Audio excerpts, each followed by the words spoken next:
গত 5ই ফেব্রুয়ারি রাত 9টায় ফেসবুকের মাধ্যমে লাইভ করার কথা ছিল ফেসিস, মনে আছে না? ওই লাইভটা কেন্দ্র করে ভেঙে ফেলা হয় ঢাকা ধানমন্ডি 32 নম্বর বাড়িটি ভাঙার পর জনগণের কিছু প্রতিক্রিয়া দেখেন। একটা শয়তানের রাজত্ব ভেঙে পড়ে আছে, ভাঙা হচ্ছে, আমরা ভাঙতেছি। এটা আমরা চরম সৌভাগ্যের মনে করি, আমরা দেখতে পেরে চরম খুশি, চরম আনন্দিত। এবং আমরা বলতে চাই বাংলাদেশের জমিনে কোনো শয়তান যেন আর জন্মগ্রহণ করতে না পারে। এসেছি একটু আগেই, অনেকটা মনে করেন উৎসাহ নেই, কারণ যাই বলেন না কেন আমাদের জেনারেশন জেনজি যেটা, এটা আমরা এটার অনেক বড় একটা পার্ট। আমি বলবো না পুরোটাই, কিন্তু আমরা এটার অনেক বড় একটা পার্ট। এখানে আসার পরে মিক্সড ফিলিংস, কারণ 71-এর আগের বঙ্গবন্ধু ছিল আমাদের হৃদয়ের বঙ্গবন্ধু, 71-এর পরের বঙ্গবন্ধু কেমন ছিল সেটার প্রতীক আপনারা আজকে দেখতে পাচ্ছেন। তো এটাই একটা কথা আছে যে you either die a hero or you live long enough to see yourself become the villain. Sheikh হাসিনার ক্ষেত্রেও সেটা হয়েছে, বঙ্গবন্ধুর ক্ষেত্রেও সেটা হয়েছিল। তো আমি আশা করছি যে বাংলাদেশে পরবর্তীতে যেই ক্ষমতায় আসুক না কেন, হুইচ এভার পার্টি যেই আসেন, আপনারা হয়তো এইটা দেখে আপনারা মনে রাখবেন যে আমরা যদি তাদের মতো কার্যকলাপে যাই, আমরা যদি তাদের মতো কিছু করি, তাহলে আমি ঘণ্টাখানেক আগে আসি এখানে।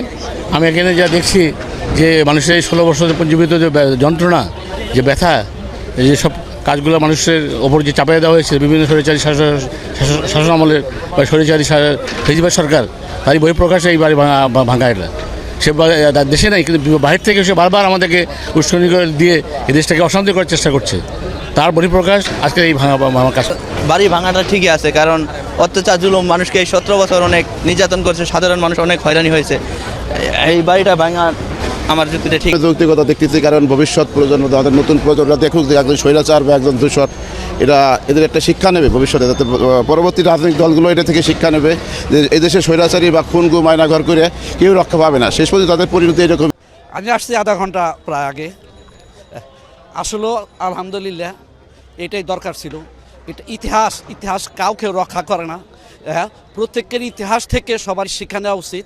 শুধু স্বৈরাচারী সরকার যারা আছে যে চলে গেছে শুধু তা না, আমরা যারা আছি ভবিষ্যতে আমাদের জন্য শিক্ষা নিতে হবে সততার সাথে। যে কাজটা হচ্ছে এটা সঠিক হচ্ছে, কেননা এই কাজের একমাত্র কারণ যে আলেম ওলামাদের যে নির্যাতন করছে, এই আলেম ওলামাদের চোখের পানির বিনিময় এইগুলো হইতেছে।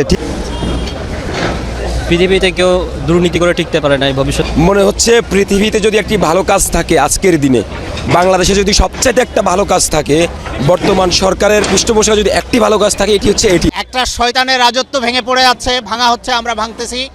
এটা আমরা চরম সৌভাগ্যের মনে করি, আমরা দেখতে পেরে চরম খুশি, চরম আনন্দিত।